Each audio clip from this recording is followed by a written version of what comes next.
이 시간 우리 함께 은혜 받으실 말씀은 히브리서 6장 13절부터 20절까지입니다.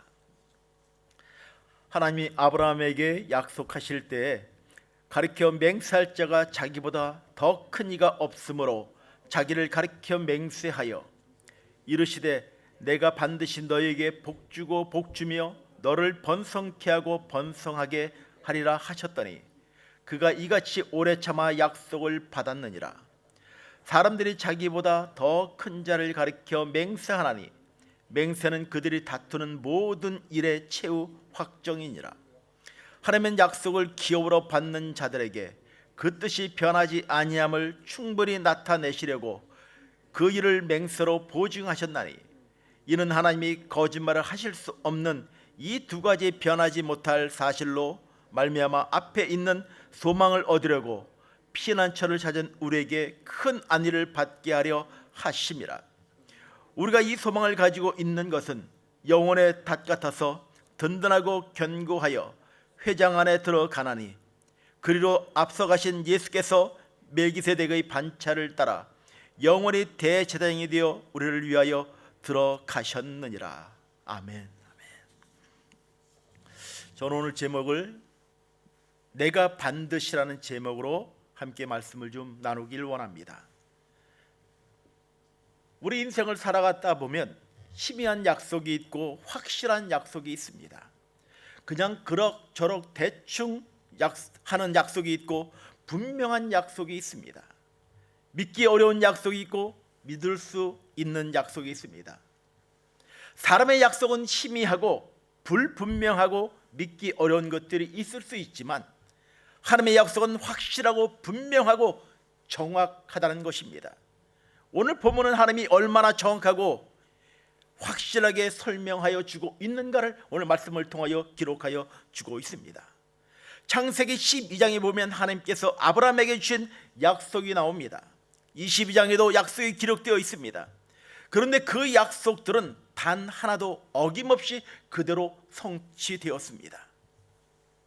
그 약속의 중심이 되는 인물 아브라함에게 복을 주어 번성케 해주시겠다는 것입니다. 6장 14절에 내가 반드시 너에게 복주고 복주며 너를 번성케 하고 번성하게 하리라. 반복적으로 약속하는 그 약속, 하나님이 약속이 얼마나 신실하고 확실한가를 강조하여 설명하여 주고 있는 것입니다. 우리가 예배를 드릴 때마다 늘 우리의 시야에 오는 단어가 있을 것입니다. 너는 복이 될지라. 이것이 믿음으로 취하는 사람에게는 이것이 복으로, 축복으로 우리에게 응답으로 일어나게 되는 것입니다. 그런데 그냥 기둥에 새겨진 하나의 글자라고 생각하신다면 그것은 그냥 글자에 지날 것입니다. 아브라함과 이삭과 야곱에게 받은 번성의 복은 세 가지의 번성을 받았음을 창세기는 설명하여 주고 있습니다. 그들의 자손이 번성했고 경제가 번성했고 또한 믿음도 번성 성장하였다는 것입니다. 아브라함에게 주신 번성의 약속이 어떤 것들이 있었는가? 첫째는 내가 반드시, 이것은 약속의 확실성을 말씀하여 주고 있는 것입니다. 14절에 보면 반드시라고 했습니다. 이것은 약속을 불변한다는 약속을 말씀하여 주고 있는 것입니다. 반드시 복주시고 번성케 하시고 응답하시는 하나님이심을 믿으시길 주의 이름으로 간절히 축원을 드립니다. 기도도 반드시 응답하심을 믿고 구하며 간구해야 하는 것입니다. 히스기야 왕이 오른 지 14년 되던 때에 아수르왕 산헤립이 18만 5천 명의 군대를 이끌고 유다 나라를 침공했습니다. 모든 국도와 보급도로가 차단되고 협박과 공갈로 항복을 종용합니다. 이때 히스기야는 하나님께 기도합니다. 역대하 32장 8절을 보면 그와 함께하는 자는 육신의 팔이요 우리와 함께하는 이는 우리 하나님 야훼시라. 반드시 우리를 도우시고 우리를 대신하여 싸우리라. 우리를 도우시는 그 하나님, 그분을 의지하며 바라보며 나아갔던 히스기야의 기도한 대로 하나님은 아수르 군대 18만 5천 명을 물리치고 그날에 승리를 주셨습니다. 이것은 반드시 응답하시는 약속을 붙잡고 기도한 기도의 열매일 것입니다. 미국 미네소타주에 한 교회가 있었습니다. 그런데 그 교회 앞길 건너편에 큰 나이트클럽이 있었습니다. 교회 입장에서 보면 이 모양새도 안 좋고 밤이 되면 교회에서 술 취하고 춤추는 사람들로 인하여 이것이 골칫거리였습니다. 그 문제 해결을 위해 교회가 기도하기 시작하였습니다. 기도의 내용은 주님, 저 나이트클럽이 망하여 여기를 떠나게 하여 주십시오라고 그렇게 기도하였던 것입니다. 그런 기도를 시작한 지 몇 달 후에 그 나이트클럽이 불이 나서 그 나이트클럽이 폭삭 무너지게 되었습니다. 문제는 그 나이트클럽 주인이 교회대로 변상을 하라는 것입니다. 이유는 교회가 기도하는 바람에 자기네가 망했다는 것입니다. 주인이 법원에 손해배상 청구 소송을 제기했습니다. 사건의 심리를 위해 판사가 양측을 불렀습니다. 교회 대표에게 이렇게 질문을 합니다.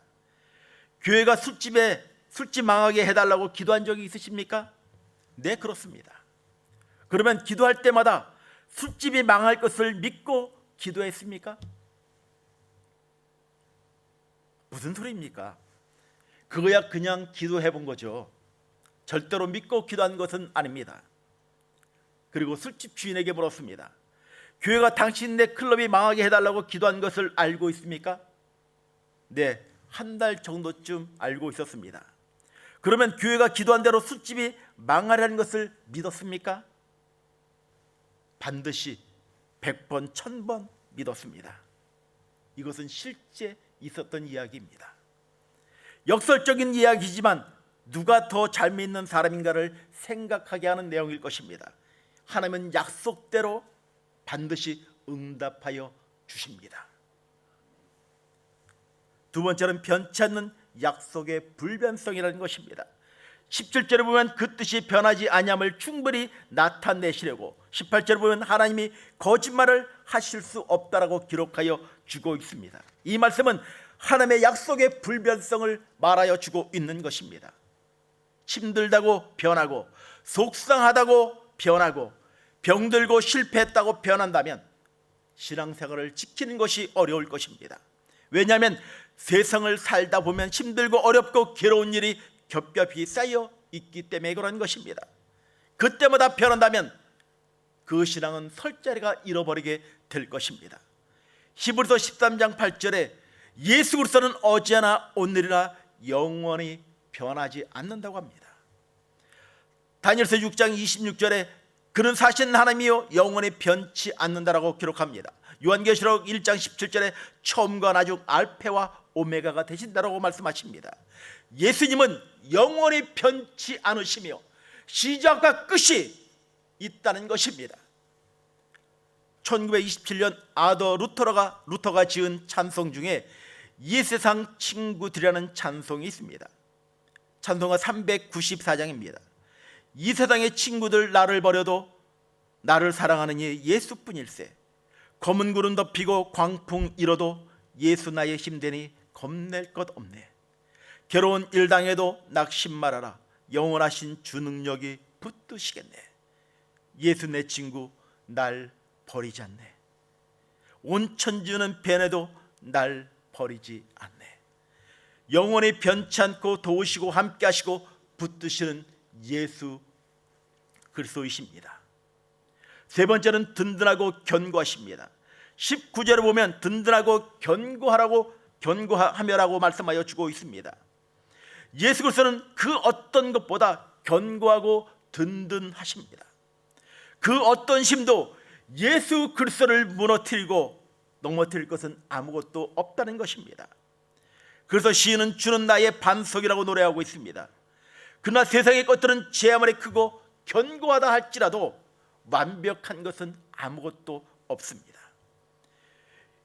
여호수아 6장을 보면 여리고성을 점령한 말씀이 기록되어 있습니다. 너무나 잘 아는 말씀일 것입니다. 그 당시 이스라엘 군사력으로는 여리고성을 점령한다는 것은 도저히 불가능한 일이었습니다. 그러나 하루에 한 바퀴씩 성 주위를 돌고 일곱째 날에는 7바퀴를 돌았습니다. 그들은 창 한 번 던지지 않았습니다. 그들은 활 시위를 한 번도 당긴 적이 없습니다. 그런데 그 성이 무너졌습니다. 또한 다윗과 골리앗의 그 대결도 비슷할 것입니다. 소년 다윗과 골리앗의 대결이야말로 말로 설명할 수 없는 놀라운 이야기일 것입니다. 키나 몸무게나 가지고 있는 무기 등 그 어떤 것도 비교할 수 없는 싸움이었을 것입니다. 그런데 결과는 다윗의 승리였습니다. 이 이야기를 말로 이해할 수 있겠습니까? 이것은 다윗의 승리였습니다. 이긴 정도가 아니라 이기고도 남았다라고 말하고 싶습니다. 사무엘상 17장 40절에 보면 소년 다윗이 돌맷돌 5개를 골라 주머니에 집어넣습니다. 그리고 나서 하나를 골라 물매에 집어넣고 던졌습니다. 사무엘상 17장 49절에 보면 그 돌이 골리앗의 이마에 박혔다라고 했습니다. 소년이 던진 돌이 투구를 뚫고 이마에 박힌 것입니다. 이것은 다윗의 승리가 아니라 하나님의 능력의 승리였던 것입니다. 사무엘상 17장 45절에 내가 모욕하는 이스라엘 군대의 하나님 이름으로 내게 간다라고 기록합니다. 46절에 이스라엘의 하나님이 계신 줄 알게 하겠고 47절에 전쟁은 야훼께 속한 것인즉 그가 너희를 우리 손에 붙이셨다라고 선포합니다. 다윗의 승리가 아니라 하나님의 역사로 승리한 놀라운 사건의 이야기입니다. 이것이 다윗의 신앙이었고 그 믿음으로 골리앗을 무너뜨린 것입니다. 약하다고 겁낼 것 없습니다. 강하다고 교만할 것 없습니다. 하나님이 나를 견고케 하시면 나는 반석보다 더 견고해지는 것입니다. 그러나 하나님이 나를 버리시면 나는 그냥 썩은 나무 토막보다도 못하고 쓰러지고 무너지고 쓸모없는 존재에 불과하다는 것입니다. 성경 속에는 하나님의 은혜로 번성하게 된 사람들의 이야기가 가득 차져 있습니다.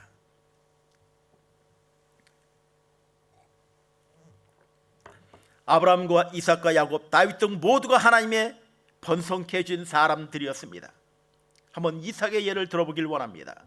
본래 이삭은 성품이 부드럽고 착한 사람이었고 절대 순종의 사람이었습니다. 창세기 26장을 보면 그랄 지방에 살던 이삭이 우물을 판 이야기를 아실 것입니다. 이삭이 농사가 잘 되고 번성하자 성공하자 사람들이 시기하여 이삭이 판 우물을 빼앗아 버렸습니다. 이삭은 두말 없이 옮겨가 다시 우물을 팠습니다. 물이 솟아 올라왔습니다. 그러자 동네 사람들이 또 덤벼들어서 행패를 부리고 그것을 빼앗아 버렸습니다. 그러자 그는 다시 옮겨 우물을 팠습니다. 양보하고 져주고 참고 손해를 감수한 것입니다. 문제는 그 다음이라는 것입니다. 창세기 26장 12절에 하나님이 그 해에 100배나 복을 주셨고 13절에 보면 창대하고 왕성하여 거부가 되었다라고 말씀하고 있는 것입니다. 22절에 보면 이삭이 거기서 옮겨 다른 우물을 팠더니 그들이 다투지 아니하였으므로 그 땅을 르호봇이라 하여 이르되 이제는 야훼께서 우리를 위하여 넓게 하셨으니 이 땅에 우리가 번성하리로다라고 기록하고 있습니다. 더 넓은 땅으로 가게 됐으니 감사하다는 것입니다. 이삭은 억울하게 쫓겨가고 빼앗기는 고통의 시간이 있었지만 그럼에도 감사하며 하나님께 예배드린 이삭에게 하나님이 나타나 말씀하신 것입니다. 24절에 두려워 말라 내가 너와 함께 있으니 내게 복을 주어 내 자손으로 번성케 하리라. 자신의 아집에 갇혀 길을 쓰고 앙탈을 버리고 인색하게 산다 해도 부자가 되고 성공하고 번성하는 것이 아니라는 것입니다. 이기려면 져야 합니다. 나를 포기하고 나를 내려놓고 오직 주님만을 바라보며 주님만을 높이는 삶이 필요하다는 것입니다. 우리가 한 발 더 나가려면 한 발짝 두 발짝을 물러나야 하는 것입니다. 멀리 뛰려면 더 멀리 물러나야 하는 것입니다. 이 물러난다는 것이 무엇입니까? 겸손한 것입니다.